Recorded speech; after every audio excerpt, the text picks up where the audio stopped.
오늘 하나님 말씀은 히브리서 11장 21절에서 22절입니다.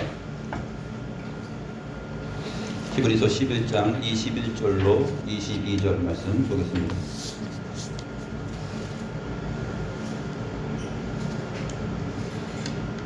제가 하나님의 말씀을 받들어 읽겠습니다. 믿음으로 야곱은 죽을 때에 요셉의 각 아들에게 축복하고 그 지팡이 머리에 의지하여 경배하였으며, 믿음으로 요셉은 임종시에 이스라엘 자손들이 떠날 것을 말하고 또 자기 뼈를 위하여 명령하였으며. 오늘 계속해서 믿음의 사람들에 대하여서 우리가 살펴보는데, 이 히브리서 11장은 신앙의 전당입니다. 그 해외 서구에 보게 되면은 명성의 전당, 그 전당이 있어요. 명성의 전당. 스포츠나 운동 선수들이 대스타가 되고 그들을 기념하기 위해서 그 명성 있는 사람들이 전당에 가면은 그 사람들의 활약상과 그 사람들이 어떻게 명성을 얻었는지에 대해서 기록을 하고 있는데, 히브리서 11장은 그것과 비슷하게 믿음으로 살아간 사람들의 전당입니다. 그래서 히브리서 11장을 들어서게 되면 믿음으로 그러는데, 바로 그 믿음의 전당 안에 어떠한 사람들이 있는지 소개되고 있고, 그 믿음의 사람들을 우리가 쭉 따라가면서 살펴보고 있는 것입니다. 처음에 히브리서 11장 말씀이 히브리서 10장 끝부분하고 연결된다고 그랬었죠. 왜 히브리서를 기록한 사도가 히브리서 11장의 모든 내용들을 기록하고 있느냐 하면은, 히브리서 10장 32절에서 39절까지의 내용 때문에 그렇고, 그 내용에 이어서 나오는 것입니다. 전에 들어서 우리가 기억하겠지만 다시 한번 기억을 더듬어서 보겠습니다. 32절, 10장 32절에 보면, 전날에 너희가 빛을 받은 후에 고난의 큰 싸움을 견디어낸 것을 생각하라. 혹은 비방과 환난으로서 사람에게 구경거리가 되고, 혹은 이런 형편에 있는 자들과 사귀는 자가 되었으니, 너희가 같은 자를 동정하고 너희 소유를 빼앗기는 것도 기쁘게 당한 것은 더 낫고 영구한 소유가 있는 줄 알미라. 더 낫고 영구한 소유가 있다라는 것을 알기 때문에 자기 자신의 모든 소유와 또 자기 자신마저 빼앗긴다 하더라도 이때 1세기 신자들이 그 믿음을 지켜갔다는 것이에요. 빛을 받은 후에 그 큰 고난의 싸움을 견디어 나갔다 하는 것입니다. 그리고 37절에 보게 되면, 잠시 잠깐 후면 오시리가 오시리니 지체하지 아니하리라. 잠시 잠깐이면 오시리가 있는데, 그분이 누구냐? 예수 그리스도이십니다. 하나님의 아들 예수 그리스도께서 잠시 잠깐이면 오신다. 이 믿음의 내용은 우리하고 똑같죠. 신약의 성도들이니까. 우리도 역시 잠시 잠깐이면 오시리가 오실 것이다 하는 것을 믿고 지금 믿음으로 나아가고 있는 중입니다. 거기에 가장 부합하는 11장의 본문 내용이 아마 오늘 본문에서 드러나게 됩니다. 21절과 22절. 반드시 그가 오실 것이다, 찾아오실 것이다 하는 내용이 야곱이 바라봤던 믿음이요, 요셉이 바라봤던 믿음입니다.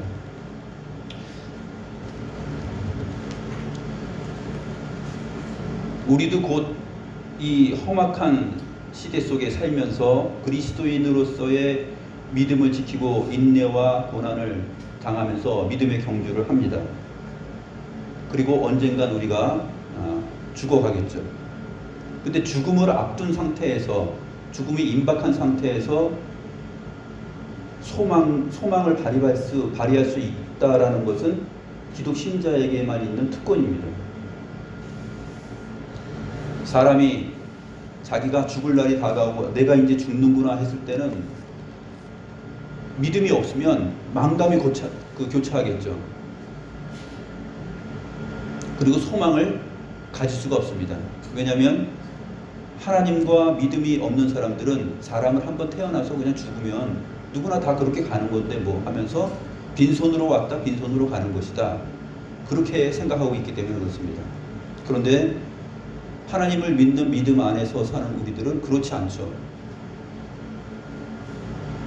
사람이 한번 와서 죽는 것은 정한 이치이지만 죄로 말미암아 그것이 형벌로서 내려졌지만 하나님께서는 우리의 영혼이 소멸치 않고 하나님 안에 거주신다 하는 것을 볼 수 있고, 잠깐 후면 오시리가 오셔서 우리의 이 썩을 것을 썩지 않게 하시고 주님께서 부활하시고 얻으신 그 생명의 내용처럼 우리도 얻어서 우리가 잘 살아야 100년을 사는데 영원히 주님과 함께 새 하늘과 새 땅에서 살 것이다 하는 것을 바라보고 있고, 그것이 실상이 분명히 있다라는 것을 믿음으로 바라보고 살아가는 것이에요. 그것이 보이지 않는데 그것이 보이는 증거물로서 우리는 가지고 있는 것입니다. 하나님의 나라라는 것을. 그것을 보여주는 내용이 오늘 본문이기도 합니다.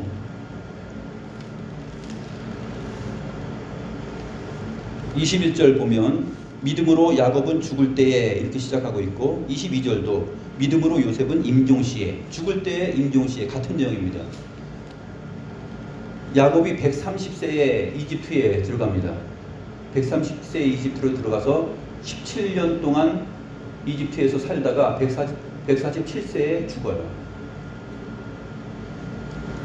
요셉도 110세에 죽는데 요셉도 임종시에 지금 믿음으로 하나님의 나라를 소망하고 바라보았다.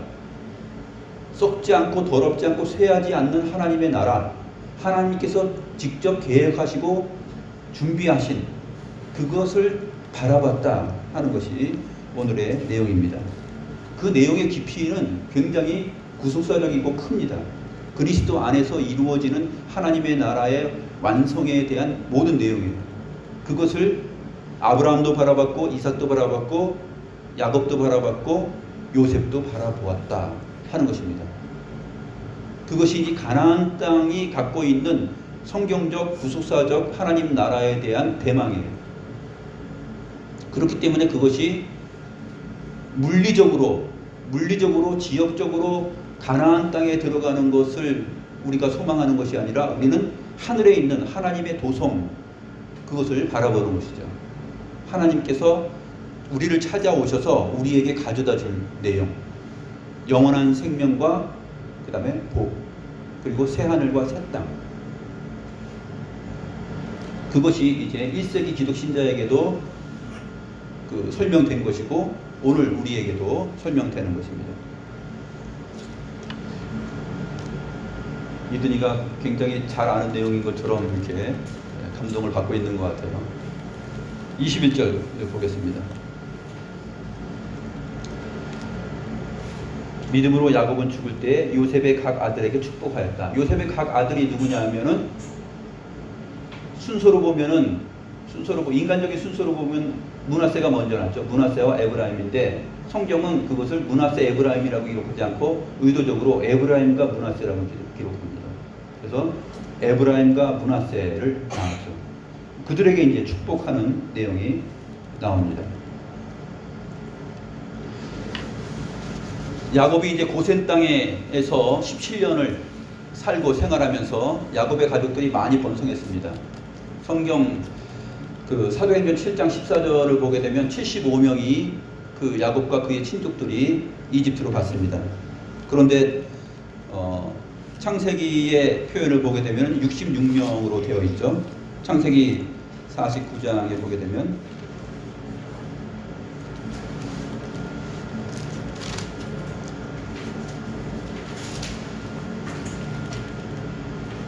창세기 46장이죠. 창세기 46장 26절에 보게 되면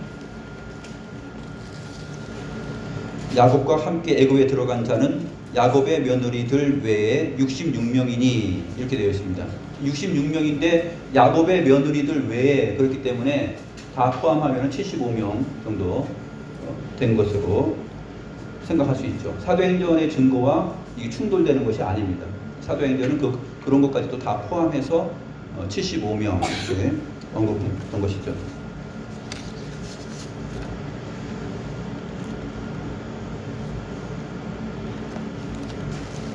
이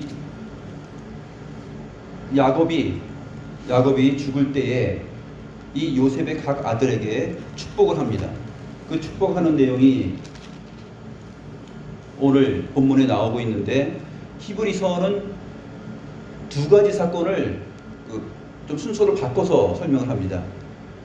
야곱이 요셉의 두 아들 에브라임과 므낫세를 축복하는 내용은 창세기 48장에 나오고, 야곱이 지팡이 머리를 의지하여서 하나님을 경배하였다 하는 내용은 사실 창세기 47장 끝에 나옵니다. 그런데 이것이 좀 뒤바뀌어 있는데, 아무튼 우리가 성경 창세기의 기록의 순서를 따라서 한번 먼저 살펴보겠습니다. 그것이 순서가 맞는 순서입니다. 147세에 이제 야곱이 죽을 날이 가까웠습니다. 그런데 내가 죽을 때가 가까웠으니까 나를 장사해야 되는데, 이 이집트 애굽 땅에 나를 장사하지 말고 나를 꼭 가나안 땅에 너희 조상들의 그 굴에 장사하라, 이렇게 약속을 받아냅니다. 그리고 나서 야곱이 침상머리에서 하나님께 경배하였다, 이렇게 표현하고 있습니다. 야곱이 언급하고 있는 이 매장지는 어디냐면은 아브라함이 햇사람 에브론에게서 산 매장지 가나안 땅 마물의 막벨라 굴입니다. 그 내용이 이제 창세기 49장 30절, 31절에 나타나 있죠. 거기에 보게 되면은 이 막벨라 굴에 누가 장사됐냐면 아브라함과 그의 아내 사라, 그리고 이삭과 리브가, 그 다음에 야곱의 첫 번째 아내였던 레아, 그렇게 이 막벨라 굴에 장사되었던 것을 31절에서 언급하고 있습니다. 창세기 49장 31절에 보면 그 내용이 나타나 있죠. 여기에 나를 매장하라는 것이에요. 애굽 땅에 매장하지 말고 가나안 땅, 거기에 약속의 땅에 매장하라. 이것이 히브리서 기자는 지금 뭐라고 말하냐면 이것이 야곱의 믿음이다라고 얘기해요. 믿음으로. 매장지 하나가 무슨 문제가 있겠어요? 사람이 죽으면 끝인데 죽은 사람을 이집트에 묻든 가나안 땅에 묻든 그것이 믿음과 어떻게 결부가 되겠습니까? 그런데 성경은 이것이 중요한 믿음이라고 얘기하는 것이에요.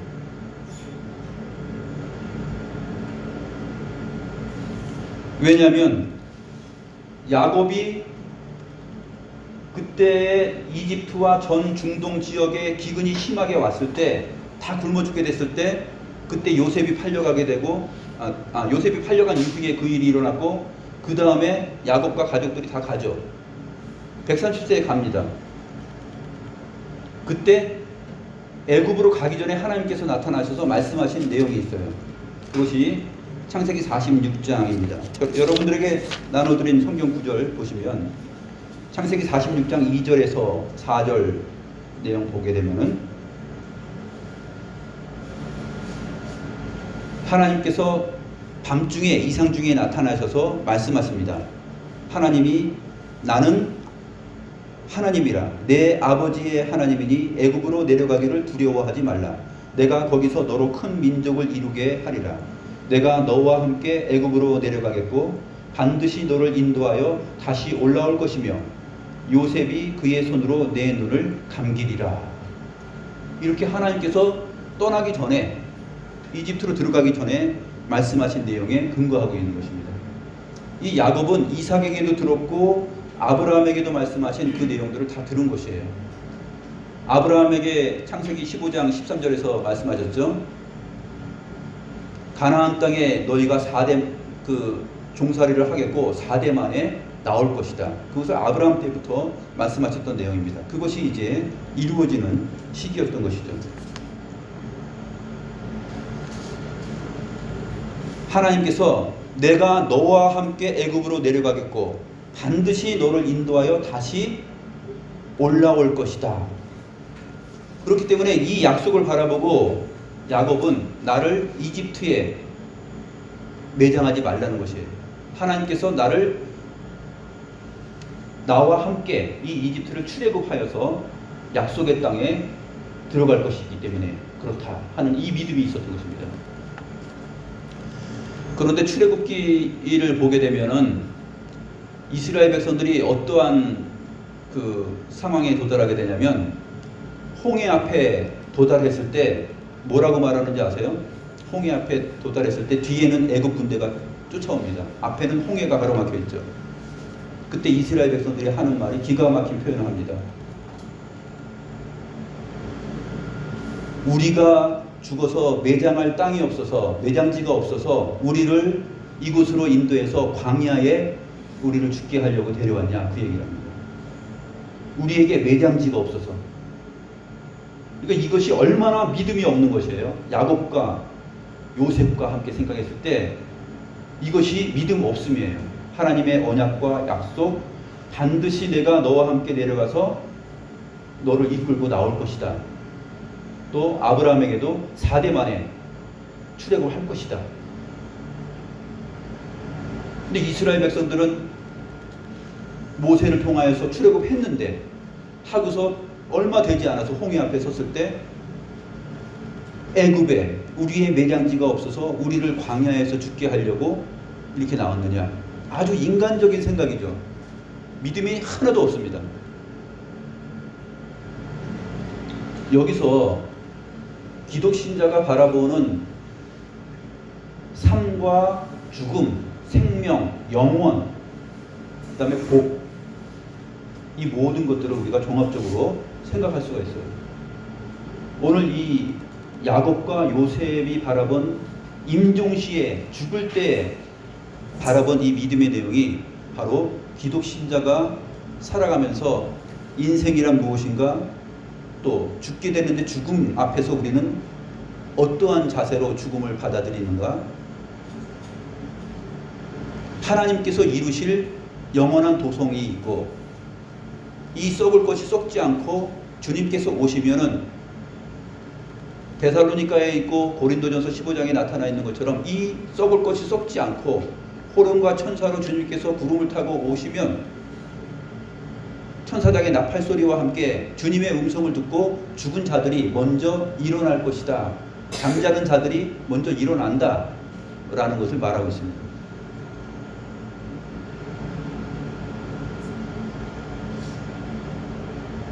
인간의 혼과 몸은 그렇게 되지만 하나님께 부여받은 하나님의 형상으로서의 영은 불멸이에요. 하나님처럼 불멸은 아니지만 하나님과 방불케 하는, 왜냐하면 하나님의 형상이기 때문에. 그것은 우리는 죽으면 어떻게 되냐면 죽으면 바로 아브라함 품, 곧 하나님에게로 갑니다. 우리의 영이 불멸의 영이에요. 그런 점에서 하나님께서 불멸하시는 것처럼 영원한 존재이신 것처럼 우리에게 부여된 하나님의 형상으로서의 영의 자리는 바로 그런 것입니다. 부자와 거지 나사로가 죽었을 때 죽은 다음에 바로 거지 나사로는 아브라함 품에 가 있었다 했을 때 육체적으로는 육신으로는 죽었지만 이 육신은 우리의 이성과 정신과 몸, 이 티끌로 이루어진 흙으로 이루어진 이 살덩어리, 이것입니다. 성경에서 육체라고 했을 때 이 육체는 이성과 정신을 포함한 것이에요. 그런데 거기에 기가 막히게 하나님께서는 그러한 출생으로만 두지 않으시고 우리의 출생을 위로부터 올 수 있도록 하나님께로부터 내려오는 생명을 주셨는데 그것이 뭐냐면 우리의 영의 자리입니다. 그래서 요한복음 1장에서 말하는 내용이 바로 그것이에요. 육정으로나 혈통적으로 난 것이 아니라 하나님을 믿고 신앙하고 고백하는 사람은 혈통적으로나 육적으로 난 것이 아니라 하나님으로서 말미암아 난 것이다 하면서 요한복음 3장으로 가게 되면 거듭남에 대해서 말할 때 그것이 위로부터 나는 것이다 하는 것을 설명하죠. 아브라함도 역시 이삭도 이 믿음의 사람들이 자기가 물리적으로 떠나온 본향으로서의 그 갈대아 우르 거기를 바라봤던 것이 아니라 자기가 진짜 나온 출생지 하늘 하나님의 나라를 그 위를 바라봤다라고 얘기하죠. 그래서 믿음의 사람은 하나님의 형상으로서의 그 영을 지니고 있는데 이 하나님께로부터 받은 것이고 위로부터 오는 것이에요. 물리적으로 부모 사이에서 출생할 때 나오는 그러한 이성과 육체뿐만 아니라 하나님께로부터 받은 독특한 그 영의 자리가 있는 것입니다. 그 영의 자리는 그 영혼은 불멸하는 것이에요. 하나님처럼은 아니지만 하나님 안에 있기 때문에 그것을 죽지 않은 것입니다. 그래서 성경은 신자들의 죽음을 가리켜서 죽음이라고 하는 적이 없어요. 잔다라고 얘기합니다. 곧 일어날 것이기 때문에. 이런 부분은 이제 도르트 신조에서 다시 한번 우리가 살펴볼 것인데, 아무튼 임종을 앞두고 죽음을 앞두고서 야곱과 요셉이 바라본 내용이 바로 이러한 것이에요. 내가 죽으면 이 땅에 매장하지 말아라. 나는 하나님께서 나와 함께하고 하나님이 나를 영원한 나라로 인도하실 것이다. 어떻게 해요? 반드시 그렇게 하실 것이다 라는 말을 하나님이 하시는 것이에요. 그것을 바라본 믿음이 바로 야곱과 요셉의 믿음이었다 하는 것입니다. 그래서 두 아들들에게 그 축복을 할 때, 복을 줄 때 야곱이 자기에게 그 하나님께서 축복하셨던 그 내용처럼 큰 자가 작은 자를 섬길 것이다 하는 것을 여기서도 보여줍니다. 요셉이 아버지가 병들었다 하는 소식을 듣고 창세기 48장에서 두 아들을 데리고 병문안을 옵니다. 그때 48장 5절에 보게 되면 내가 애굽으로 와서 내게 이르기 전에 애굽에서 내가 낳은 두 아들 에브라임과 므낫세는 내 것이라 이렇게 말합니다. 에브라임과 므낫세는 내 것이다. 루벤과 시므온처럼 내 것이 될 것이다. 이렇게 요셉에게 얘기합니다. 이때 축복하기 전에 먼저 이름을 언급하는데 므낫세를 먼저 언급하지 않고 에브라임과 므낫세 이렇게 언급을 해요.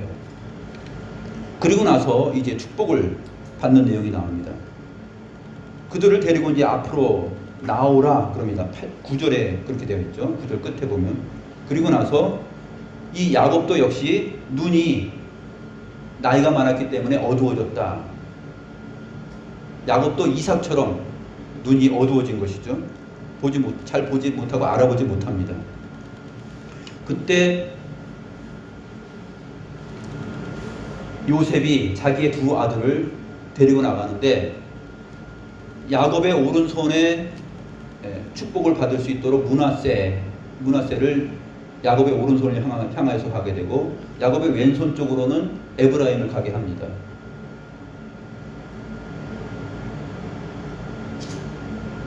그런데 야곱의 축복은 그 두 아들에게 어떻게 나냐면 야곱이 오른손을 들어서 에브라임 왼쪽으로 하고 자기의 왼손을 들어서 므낫세 쪽으로 이렇게 합니다. 엇바꾸어서 축복을 합니다. 요셉이 당황해가지고 아버지 지금 어떻게 하시는 거예요? 이거 지금 잘못됐잖아요 하면서 손을 바꿔서 하라고 얘기하지만 내 아들아 나도 안다 그렇게 말하면서 그 축복의 내용을 그대로 합니다. 48장 19절입니다. 48장 19절 보면 그의 아버지가 허락하지 아니하며 이르되 나도 안다 내 아들아 나도 안다 그도 한 족속이 되며 그도 크게 되려니와 그의 아우가 그보다 큰 자가 되고 그의 자손이 여러 민족을 이루리라. 에브라임과 므낫세에게 엇바꿔서 이렇게 축복하고 큰 자가 작은 자보다 작은 자가 큰 자보다 더 크게 될 것이다 하는 이 내용을 말하는 것은 이미 자기가 경험한 내용이죠. 이삭에게 받을 때 하나님께서 인간의 통념적인 그러한 축복의 그 수요와 어긋나는 하나님께서 직접 관할하시고 직접 부어주시는 그 복의 내용은 다르다는 것입니다. 인간의 우리의 이성과 통념과 전통에 근거하고 있지 않다 하는 것을 야곱이 먼저 경험했고, 야곱이 그것을 그대로 받아가지고 지금 에브라임과 므낫세에게 축복을 하고 있습니다. 그런데 이 축복의 내용이, 이 사인이 왜 이렇게 됐냐 하면 요셉에게 돌아갈 축복의 내용 때문에 그렇습니다. 요셉도 12아들 가운데 11번째죠. 베냐민이 동생이고, 베냐민이 동생이고 그 다음에 요셉이 있습니다. 요셉도 끄트머리에 있는 것이죠. 지금 요셉도 이스라엘의 12지파 12아들 가운데서 끄트머리에 작은 자로서 있는데, 요셉이 받을 축복의 내용이 창세기 48장 20절부터 22절까지의 내용이에요. 요셉에게 돌아갈 그 하나님의 복, 그것을 말하기 위하여서 미리 무엇을 보여주냐면 에브라임과 므낫세에게 그렇게 그 엇바꾸어서 주는 축복을 그림으로 보여줍니다. 그것이 20절부터 전개되는 내용이에요. 나도 안다 그렇게 말한 다음에 20절에 보시면 그날에 그들에게 축복하여 이르되 이스라엘이 너로 말미암아 축복하기를 하나님이 내게 에브라임 같고 므낫세 같게 하시리라 하며 에브라임을 므낫세보다 앞세웠더라. 에브라임을 므낫세보다 앞세웠던 그 이유가 왜 나타난 거냐면 요셉이 장차 받을 그 복의 내용을 말하기 위해서 지금 에브라임과 므낫세에게 믿음으로 축복을 한 것이에요. 핵심은 이 축복의 내용은 에브라임에게 전달되는 것이 있긴 있지만 그것이 그렇게 의도적으로 손을 엇바꾸면서까지 했던 이유는 요셉이 받을 복이에요. 요셉이 17세 때 꿈을 꾸고 형들하고 이제 형들이 잘못한 것을 다 부모에게 얘기합니다. 우리는 요셉을 어떻게 생각합니까? 예전에 요셉은 그 형들의 잘못을 고발하는 일러 바치는 그러한 사람으로 생각했었어요. 그런데 단순히 요셉이 우리 형들 뭐 이런 일을 했어요. 아버지 형들이 이래요 저래요 하면서 단순히 그냥 조금 잘못한 것을 말하는 것이 아니라 하나님의 법에 관련하여서 하나님의 백성으로서 살아가야 될 마땅한 삶의 내용에 대하여서 믿음으로 살지 않은 것을 그 잘못을 지적하고 아버지에게 얘기한 거예요.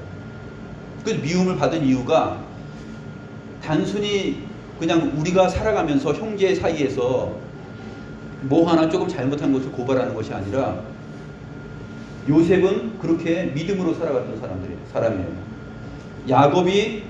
야곱이 장막에 거하면서 온전하게 믿음 안에서 언약 안에서 살아갔던 것처럼 이 12아들들 가운데 요셉이 바로 그러한 역할을 했어요. 그래서 요셉은 마치 선지자처럼 등장하게 됩니다.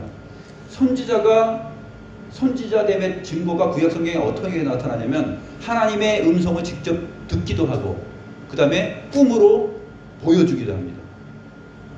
요셉이 꿈을 꾸죠. 이것이 단순히 꿈을 꾸는 것이 아니라 선지자적 자리와 믿음의 사람으로서의 자리가 요셉에게 있었다는 것이에요. 아브라함도 선지자입니다. 다윗도 선지자이고 요셉이 꿈을 꾸게 되죠. 볕단이 있는데 내 볕단은 이루어졌고 나머지 형들의 볕단은 내게 절하더이다 하니까 형들이 막 화가 나죠. 그러면 우리가 너의 종이 된다는 얘기냐? 그 다음에 또 두 번째 내용 뭐죠? 해와 달과 별이 있는데 내 별에게 나에게 다 절을 하더이다. 그러니까 부모가 듣고 야곱도 들었습니다. 그리고 나서 야곱이 야단치죠. 야, 그건 너무했다. 어떻게 아버지와 엄마까지도 너한테 절을 하게 되는 그런 일이 있을 수 있느냐? 그렇게 말하면서도 성경은 뭐라고 기록하냐면 야곱은 그 요셉의 그 말을 마음속에 간직하였더라라고 기록하고 있어요. 그 말을 간직하였다. 이것이 그냥 인간으로서 그냥 꿈꾸고 하는 말이 아니라 하나님으로부터 받은 계시라는 것을 야곱은 그것을 눈여겨보고 생각을 깊이 한 것이죠.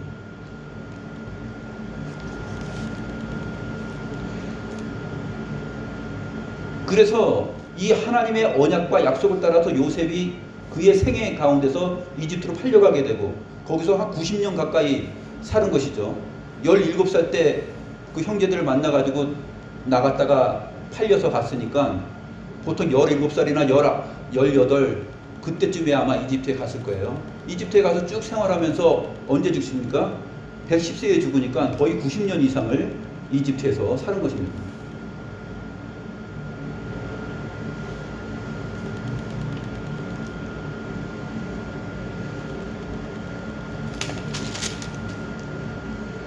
이것을 히브리서를 기록한 사도가 믿음으로라고 말을 하고 있는 것입니다. 믿음으로. 그런데 우리 한 군데 보게 되면은 그 히브리서에서는 왜 그 지팡이 머리를 의지하고 하나님께 경배했다 그러고 창세기는 왜 침상 머리냐? 이거 성경이 지금 오류가 있는 거 아니냐? 이렇게 비평할지 모르지만 이 침상과 지팡이는 사실상 히브리어가 갖고 있는 것이 뭐냐? 히브리어는 자음과 모음이 따로 있어요. 근데 이 모음을 붙이지 않습니다. 자음이 똑같아요. 지팡이라는 단어와 침상이라는 단어는 자음 자체가 다 똑같아요. 글자가 똑같아요. 근데 읽을 때 발음이 틀려요. 미타와 마테. 미타 그렇게 읽으면은 미타로 발음하게 되면은 그것은 침상이고 마테 그렇게 발음하게 되면 지팡이에요. 근데 이 히브리서를 기록한 사도가 어디에 근거해서 지금 이 지팡이에 의지하여라고 말을 하냐면 마테라고 생각한 거예요. 그것은 어디에서 왔냐면 70인역이라고 히브리어 구약성경 히브리어를 헬라어로 옮기는 그 책이 있어요. 거기에 이것을 갖다가 지팡이로 번역을 한 거예요. 그러니까 70인경 성경 당시에 70인역 번역 성경이 1세기 당시에 그렇게 많이 사도들에게 읽혀졌는데 그렇게 지팡이로 온 것이죠. 침상머리도 마찬가지로 147세에 지금 야곱이 죽어가면서 이제 나를 여기에 매장하지 말고 가나안 땅, 그 조상들의 땅, 그 매장지에 나를 묻어라, 매장해라 라고 한 다음에 그 약속을 받은 다음에 그래 이제 됐다 하면서 하나님께 경배할 때 침상을 보게 되면 우리가 이렇게 힘이 없으니까 누웠다가 죽기 전이니까 이제 얼마나 힘이 없어요. 이렇게 있다가 침상 머리를 닫고 이제 일어날 때는 그렇게 일어나는 것이죠. 그러니까 이게 침상 머리 끝이기도 하지만 사실은 이것이 자기 몸을 의지하고 일으켰다가 누웠다 하는 그 힘을 줄 수 있는 지팡이이기도 해요. 그러니까 이것은 본질적으로 차이가 있는 것이 아니에요. 미타가 됐든지 마테, 침상이 됐든지 지팡이가 됐든지 상관이 없어요. 하여튼 그것을 의지하고 일어나서 하나님 앞에 경배하고 감사했던 것입니다. 요셉을 살펴보도록 하겠습니다. 요셉도 야곱처럼 임종시에 보인 믿음에 대하여서 기록을 하고 있습니다. 요셉의 믿음을 볼 때 우리가 창세기 50장을 보겠는데요. 창세기 50장 24절에서 25절 말씀 보겠습니다. 창세기 50장 24절에서 25절 말씀 보시면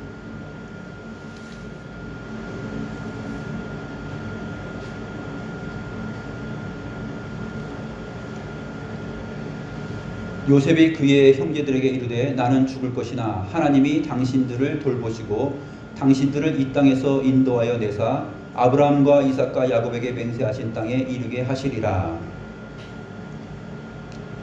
여기서 돌보시고 라는 부분은 찾아올 것이다 라는 단어예요.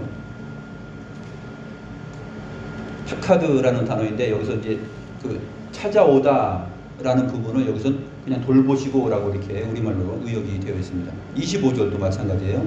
요셉이 또 이스라엘 자손에게 맹세시켜 이르기를 하나님이 반드시 당신들을 돌보시리니 돌본다는 것이 이제 찾아온다라는 것을 좀 의역한 거예요.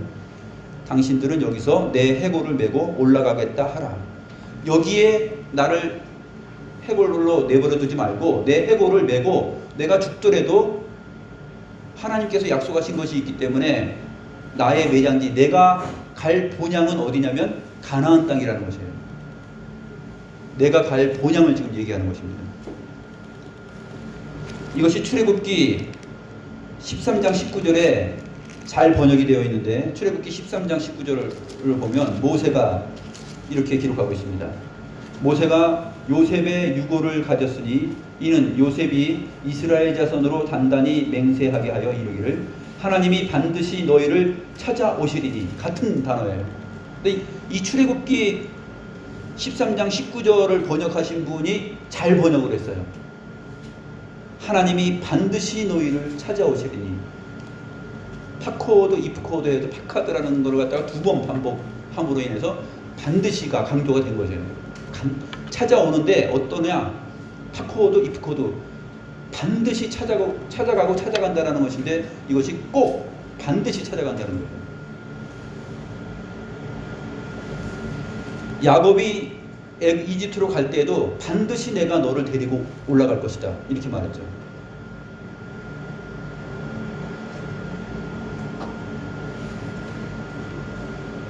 이것이 요셉이 지금 바라보고 있는 믿음입니다.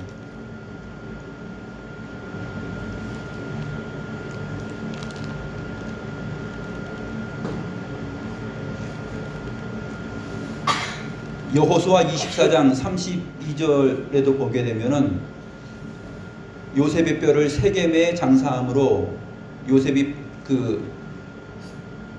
요셉의 뼈를 그 세겜 땅에다가 장사하는 그러한 내용을 기록하고 있죠. 우리 나눠드린 그 성경 그 말씀을 보게 되면 여호수아 24장 32절 보게 되면 야곱이 베크시타를 주고 세겜의 아버지 하몰의 자손들에게서 산 밭 거기에다가 요셉의 뼈를 장사합니다.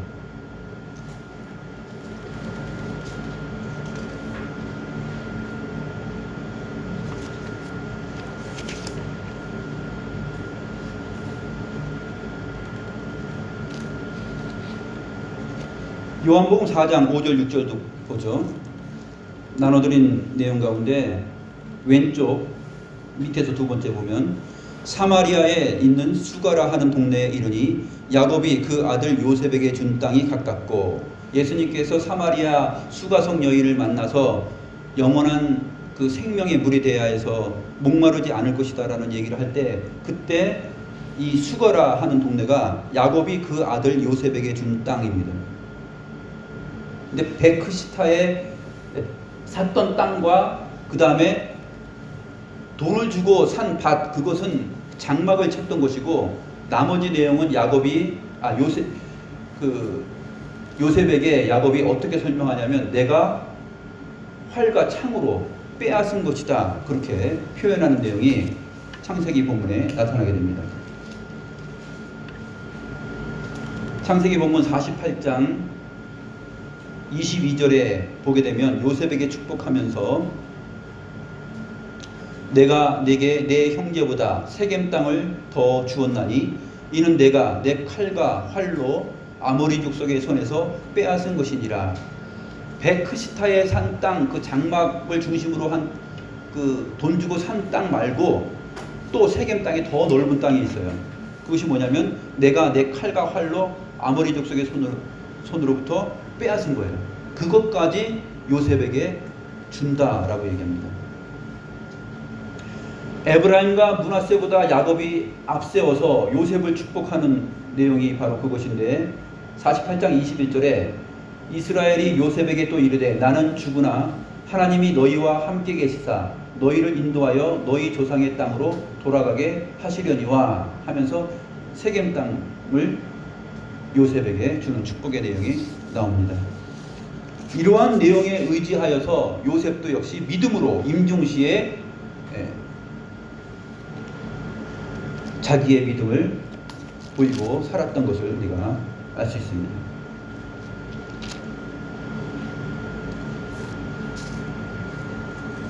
믿음으로 요셉은 임종시에 이스라엘 자손들이 떠날 것을 말하고 또 자기 뼈를 위하여서 명하였다.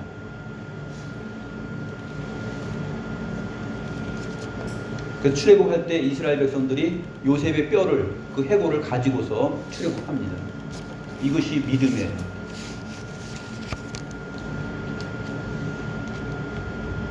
우리도 역시 우리가 난 곳, 우리가 어디서부터 났냐 하면 하나님께로부터 나왔기 때문에 육정으로 혈통으로 우리가 존재하는 것이 아니라 우리의 본향 위로부터 난 자들이기 때문에 그 하나님의 나라를 사모하는 믿음을 가지고서 이 땅의 모든 시련과 또 고난과 이러한 것들을 참아내는 것이죠.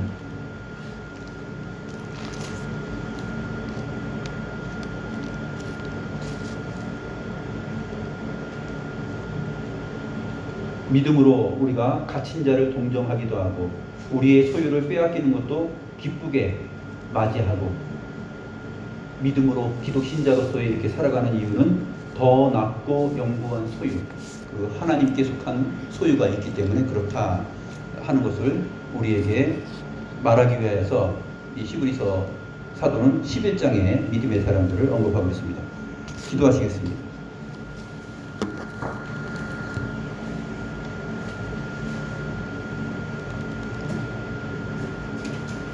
하나님 아버지, 사람이 한 번 태어나서 인생을 70에서 또 100세까지 살아가고 운명적으로 맞이하는 것은 죽음이라는 현실입니다.